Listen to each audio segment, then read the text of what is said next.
Hey students, study with Archana Sharma channel में आपका स्वागत है। देखिए, राजस्थान जीके के अंदर हमने पहला वीडियो बनाया था जिसमें हमने ट्रिक से पूरे 33 जिले राजस्थान में कौन सा किस जगह आएगा ये क्लियर किया था। राजस्थान जीके में हमारा एक उद्देश्य है साधारण भाषा में ये चीजें समझाना, क्योंकि राजस्थान जीके जब हम पढ़ते हैं तो हिस्ट्री, ज्योग्राफी, अलग अलग सब्जेक्ट्स आते हैं और हर स्टूडेंट हर सब्जेक्ट के बैकग्राउंड से नहीं आता है। ठीक है, आज जो हम वीडियो बना रहे हैं ये बना रहे हैं राजस्थान की स्थिति एवं विस्तार। गाइड में बहुत कुछ दे दिया होता है, इतना अक्षांश है, इतना देशांतर है, इतनी लंबाई है, इतनी चौड़ाई है। गाइड में आपको बहुत कुछ रटने को मिल जाता है, पर होता क्या है कि हर स्टूडेंट तो ज्योग्राफी बैकग्राउंड का नहीं होता है। ठीक है, तो उन्हें कुछ चीजें सिर्फ रटनी पड़ती है, समझ नहीं आती। आज के वीडियो का उद्देश्य यही है कि सिंपल लैंग्वेज में आपको समझाने की कोशिश की जाए। ठीक है, देखिए, जब हम अक्षांश देशांतर की बात करते हैं या गोलार्ध की बात करते हैं तो गाइड वगैरह में क्लियर लिखा होता है कि राजस्थान इस गोलार्ध में स्थित है। तो प्रश्न उठता है कि ये गोलार्ध क्या है और हम इसी गोलार्ध में किस तरह से आएंगे, या हमारा अक्षांश उत्तर से उत्तर ही कैसे होगा, कई प्रश्न बनते हैं। तो सिंपल सी लैंग्वेज में पहले हम ग्लोब के ऊपर राजस्थान में गोलार्ध और देशांतर अक्षांश को क्लियर कर लेते हैं। ठीक है, देखिए, चूंकि राजस्थान जो है हम पृथ्वी के एक गोले के हिसाब से इसको समझने की कोशिश करेंगे। इस वीडियो में हम गोलार्ध, उत्तरी अक्षांश, देशांतर जो भी राजस्थान के परिप्रेक्ष्य में है वो, और राजस्थान की लंबाई, चौड़ाई और इसके जो भी उत्तरतम और दक्षिणतम बिंदु है, चारों बिंदु, ये सब एक्सप्लेन करेंगे सिंपल लैंग्वेज में। अब हम शुरू करते हैं कि राजस्थान किस गोलार्ध में स्थित है, किस अक्षांश और देशांतर में। ये चीज क्लियर करने से पहले हम ग्लोब पर गोलार्ध, देशांतर और अक्षांश को क्लियर कर लेते हैं। चलिए देखिए, हम यहाँ एक गोला बना देते हैं। ठीक है, ये हमारा पृथ्वी है या ग्लोब है। ठीक है, अच्छा, पृथ्वी को मापने के लिए कुछ आड़ी और सीधी रेखाएं खींची गई। ये रेखाएं पूर्णतया काल्पनिक है, ढूंढना नहीं है इनको, है ना, कि किस जगह है, क्योंकि ये वास्तविकता में नहीं है। ये हमने हमारी सहायता के लिए बनाई है और ये काल्पनिक है। ठीक है, देखिए, ग्लोब के ये जो भूमि है, इस भूमि के मध्य से बिल्कुल बीचों बीच से भू मध्य रेखा बनाई गई है, भूमि के मध्य से, जो इसको दो पार्ट में कर देती है। ठीक है, ये जो रेखा है ये है 0 डिग्री अक्षांश रेखा। कौन सी रेखा है? अक्षांश रेखा, है ना। अक्षांश रेखाएं कैसी होती हैं? अक्षांश रेखाएं होती हैं इस तरह से आड़ी। पृथ्वी पर ये जो अक्षांश रेखाएं हैं, जलवायु, तापमान, दो स्थानों की दूरी मापने के लिए काल्पनिक रेखाएं खींची गई हैं। ये इस तरह से आड़ी है, इस तरह से। ठीक है, और इनको क्या कहा जाता है? अक्षांश रेखाएं कहा जाता है। ठीक है, चलिए, अब आप गौर से एक चीज देखोगे कि जब भी हम मैप पढ़ते हैं या बोर्ड पे हम मैप को समझते हैं तो मैंने हर बार कहा है कि जो ऊपरी सिरा है ये है उत्तर दिशा। कौन सी दिशा है? उत्तर। तो ये उत्तर है, तो ये दक्षिण। ठीक है, और ये पूरब और ये पश्चिम। यहां तक क्लियर हो गया आपको? अब देखिए, देखो, ये जो गोला था ये लाइन खींचने से ये आधा आधा हो गया। तो ये इधर का गोले का आधा भाग, अर्ध भाग, और ये इधर का गोले का अर्ध भाग। तो ये वाले भाग को हम कहेंगे दक्षिणी गोलार्ध और इस वाले भाग को हम कहेंगे उत्तरी गोलार्ध। अभी हम देखेंगे कि किस गोलार्ध में भारत, राजस्थान आता है। तो ये तो हो गई अक्षांश रेखाएं, क्लियर हो गई। अब हम बात करते हैं देशांतर की। देखो, आड़ी रेखाएं अक्षांश की होती हैं और लंबवत बिल्कुल सीधी जो बीचों बीच रेखा खींची है ये देशांतर रेखा है। ठीक है, ये 0 डिग्री देशांतर रेखा है ना। अब ये जो देशांतर रेखा है ये इस तरह से है, आड़ी है ना। चलिए, अब देखो आप गौर से कि ये इस रेखा ने भी ग्लोब को इस तरह से दो भागों में बांट दिया है। तो ये जो ग्लोब का आधा भाग है ये पश्चिमी गोलार्ध हुआ और ये जो आधा भाग है ये पूर्वी गोलार्ध हुआ। राइट, चलिए, अब हम इसको देखते हैं कि इस पूरे ग्लोब में भारत कहां पर है। तो पहले हम एक बार भारत का नक्शा बना देते हैं, यहाँ थोड़ा ऐसे ही बनेगा, ट्राई करते हैं। चलिए, अब हम ये देखेंगे कि भारत जो है उसका यहाँ किस तरह से, कौन से अक्षांश में और किस देशांतर में भारत आएगा। चलिए, जिस तरह से हमने ये देखा है ना, अब देखो ये भारत हो गया, तो भारत किस गोलार्ध में आ रहा है? अपने आप आपको जवाब मिलेगा। क्या पश्चिमी गोलार्ध में भारत है? नहीं, भारत है पूर्वी गोलार्ध में। क्या दक्षिणी गोलार्ध में भारत है? नहीं, भारत है उत्तर गोलार्ध में। क्लियर? अब हम इसमें राजस्थान ढूंढते हैं। देखो ये है राजस्थान, ठीक है ना, ये है राजस्थान। अब राजस्थान का गोलार्ध आपको अपने आप क्लियर हो गया कि राजस्थान उत्तर पूर्वी गोलार्ध में स्थित है। यही पढ़ा था ना आपने कि राजस्थान उत्तर पूर्वी गोलार्ध में स्थित है। किस तरह स्थित है ये चीज आपको एक्सप्लेन हो चुकी है। अब हम बात करेंगे कि भारत या राजस्थान किस तरह अक्षांश और देशांतर में क्लियर होगा। देखो ये है 0 डिग्री रेखा, जिसे भूमध्य रेखा कहते हैं। तो राजस्थान या भारत की बात कर रहे हैं तो ये इसके ऊपर है, ठीक है, इस तरह से।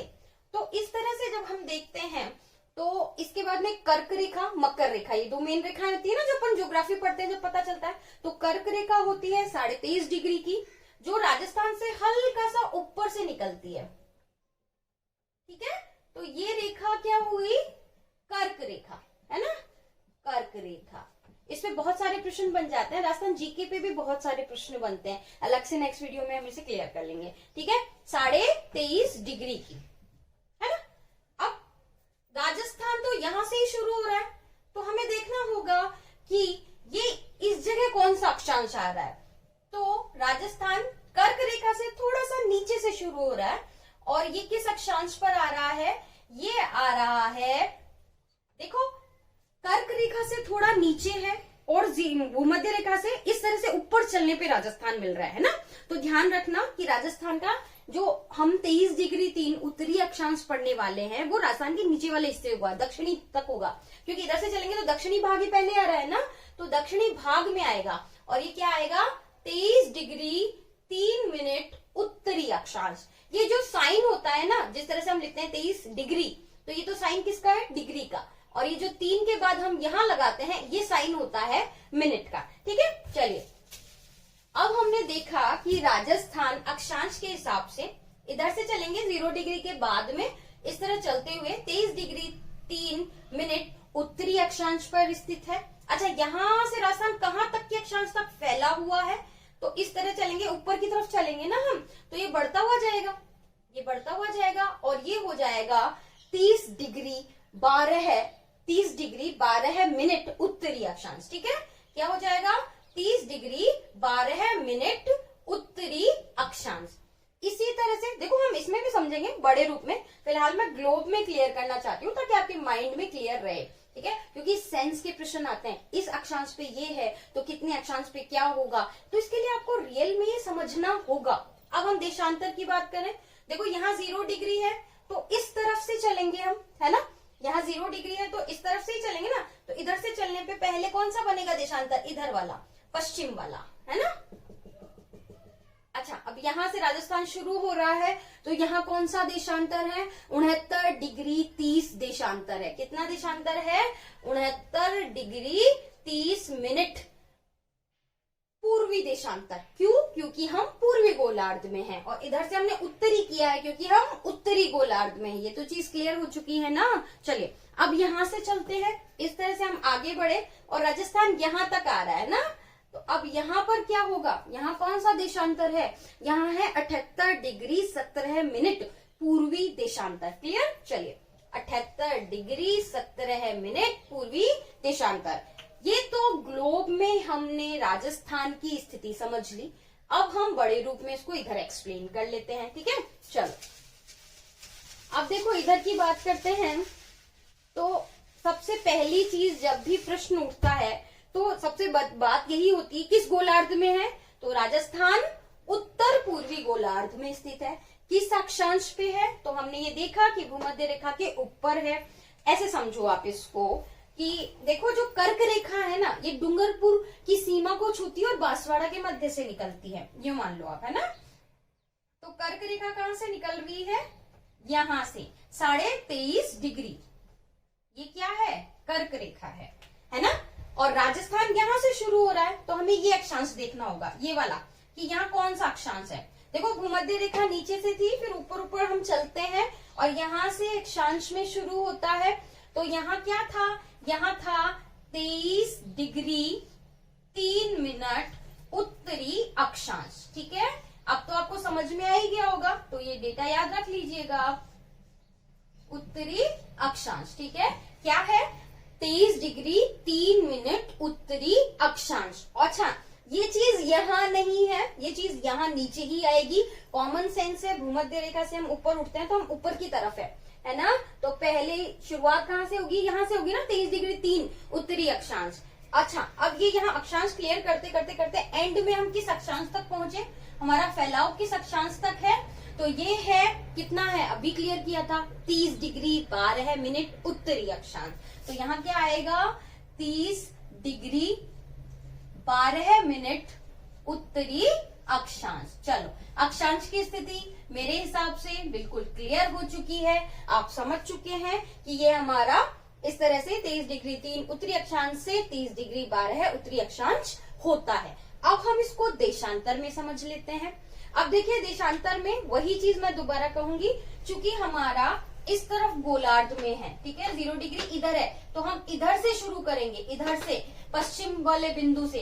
तो यहाँ पर हमारा देशांतर विस्तार देखते हैं कि कहाँ से राजस्थान शुरू हो रहा है। राजस्थान शुरू हो रहा है 69 डिग्री 30 मिनट पूर्वी देशांतर से। ये जो यहाँ वाला भाग है, ये कितने देशांतर पे है? ये है 69 डिग्री 30 मिनट पूर्वी देशांतर। ठीक है, ये चीज क्लियर हो चुकी है। अच्छा, उसके बाद इसका फैलाव कितने देशांतर पे है? तो एंडिंग बिंदु पे चलते हैं, जहां लास्ट देशांतर पे राजस्थान है, उसके आगे राजस्थान की सीमा नहीं है, और ये बिंदु होगा 78 डिग्री 17 मिनट पूर्वी देशांतर। क्लियर? अब हमने हमारा अक्षांशीय विस्तार और देशांतरीय विस्तार अच्छे से समझ लिया है। अब हम बात करते हैं कि बिल्कुल यहाँ तक अक्षांश है और यहाँ तक देशांतर है, पर राजस्थान में वो एंडिंग बिंदु कौन सा है जहां तक राजस्थान है चारों दिशाओं में? ठीक है, उसको समझते हैं। देखिए, पिछले वीडियो में हमने जिले याद किए थे ट्रिक से, तो दोबारा जिले बताने का तो कोई गलत बात होगी, फिर तो आपकी तैयारी ही नहीं हुई अगर उस वीडियो को आपने नहीं देखा तो। देखो, यहाँ पे था गंगानगर, और लगभग सभी को जिलेवार पता है ना, और बॉर्डर के जिले तो सबको पता है। तो ये जो एरिया ये था गंगानगर, जो लास्ट बिंदु आ रहा है क्या है? ये गंगानगर है ना। अच्छा, ये वाला था धौलपुर, है ना, धौलपुर। ये था बांसवाड़ा, और यहां है हमारा जैसलमेर।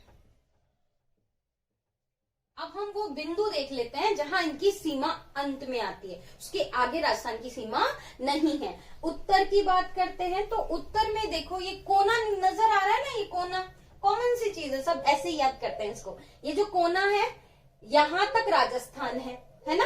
अब हम इसको एक ट्रिक ले लेते हैं समझने के लिए, ठीक है। देखो, ये है गंगा, है ना।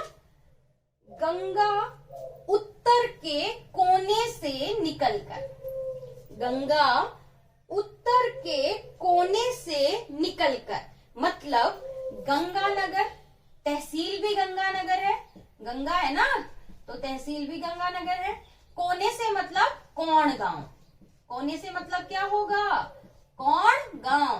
तो गंगा उत्तर के कोने से निकलकर, उत्तर में कोण गांव है, ठीक है, गंगानगर का, वो हमारा उत्तरतम बिंदु है राजस्थान का। अब गंगा ने क्या किया? उत्तर के कोने से निकलकर दक्षिण में, ठीक है, दक्षिण में कुंड में गिर गई। कहां गिर गई? कुंड में गिर गई। कुंड से कौन सी जगह आएगी? बोरकुंड गांव। कौन सी जगह आएगी? बोरकुंड गांव। ये दक्षिणतम बिंदु हो गया। कुंड में निकल गई, जब वो निकली तो उससे कुशलक्षेम पूछी गई, मतलब कुशलवाड़ा। ये जो है ये दरअसल तहसील है बांसवाड़ा की, कुशलगढ़, उसमें ये बोरकुंड गांव आता है, ठीक है। तो जब कुंड में गिर गई तो निकाला गया, तो उनसे कुशलक्षेम पूछी गई, तो कुशलगढ़ है ना, कुशलगढ़ और बांसवाड़ा, सबको ध्यान है। अब देखो, गंगा उत्तर के कोने से निकलकर दक्षिण के कुंड में गिर गई, निकाला तो कुशल पूछी, वहां से वो पहुंची पश्चिम में। वहां से कहां पहुंची? पश्चिम में। अब चूंकि वो कुंड में गिर गई थी तो उनके कपड़े खराब हो गए थे, तो उन्होंने पश्चिम में क्या किया, अपने लिए समान कपड़ा कटवाया, अपने लिए समान कपड़ा कटवाया। समान मतलब सम तहसील, कपड़ा मतलब कटरा गांव जैसलमेर, ये हो गया हमारा पश्चिमतम बिंदु। सम तहसील, कटरा गांव, जैसलमेर, है ना। अब यहाँ उन्होंने कपड़ा कटवा लिया, तो अब सिलवाना है, सिलवाने के लिए वो पूरब में चलेगी, क्योंकि एक ही दिशा छोड़ी है उन्होंने, तो उनकी बदौलत हमें याद भी हो रहा है, तो उनके कपड़े तो सिलवा ही देते हैं ना। चलिए धौलपुर में इस तरफ, तो वो पूरब में गई, उन्होंने अपने कपड़े सिलवाए, मतलब सिलाना गांव, और राजा जी के साथ खेला, मतलब राजागढ़ राजखेड़ा तहसील धौलपुर, ठीक है। राजा जी के साथ खेला, दोबारा कर लेते हैं, ट्रिक रिवीजन कर लेते हैं, उसके बाद जगह रिवीजन कर लेंगे। गंगा उत्तर के कोने से निकलकर दक्षिण में कुंड में गिर गई, उसको निकाला, उनकी कुशल क्षेम पूछी, पश्चिम में उनको भेजा, वहां उन्होंने समान कपड़ा कटवाया और पूरब में सिलवाकर राजा जी के साथ वो खेली। उत्तर में गंगा नगर कौन गांव, दक्षिण में बोरकुंड गांव कुशलगढ़ तहसील बांसवाड़ा, पश्चिम में कटरा गांव सम तहसील जैसलमेर, और पूर्व में सिलाना गांव राजखेड़ा तहसील धौलपुर। चलिए ये भी एक्सप्लेन हो चुका है, आपको क्लियर हो चुका है, राइट। चलिए अब स्थिति हो गई, अब हम विस्तार की बात कर लेते हैं। क्या लंबाई चौड़ाई है राजस्थान की, ठीक है। चलिए लंबाई चौड़ाई कैसे नापते हैं, इस तरह से ना, ये देखो, ये लंबाई आएगी उत्तर से दक्षिण की। अब इसका डेटा याद कर लेते हैं, उत्तर से दक्षिण की। हम 8 भाइयों की कहानी सुनाएंगे आपको, 8 भाइयों के अकॉर्डिंग आप इसे याद कर लेना। 8 इसलिए क्योंकि दोनों में 8 संख्या दिख रही है, ठीक है, तो लॉजिक 8 का इस वजह से है। 8 भाई, राइट, 8 भाई 2 बार 6 किलोमीटर चले। उत्तर से 8 भाई 2 बार 6 किलोमीटर चले और दक्षिण में पहुंच गए। उत्तर से 8 भाई 2 बार 6 किलोमीटर चले और दक्षिण में पहुंच गए। वही 8 भाई, याद रखना, वही 8 भाई अब किधर से चलेंगे, अब पूरब से चलेंगे, है ना। पूरब से चले 8 बार, वही 8 भाई चल रहे हैं ना, तो पूरब से चले 8 बार, सॉरी 8 भाई 6 बार 9 किलोमीटर और पश्चिम में पहुंच गए। 8 भाई उत्तर से 2 बार चले 6 किलोमीटर और दक्षिण में पहुंच गए। वही 8 भाई पूरब से चले 6 बार 9 किलोमीटर और दक्षिण में पहुंच गए। क्लियर।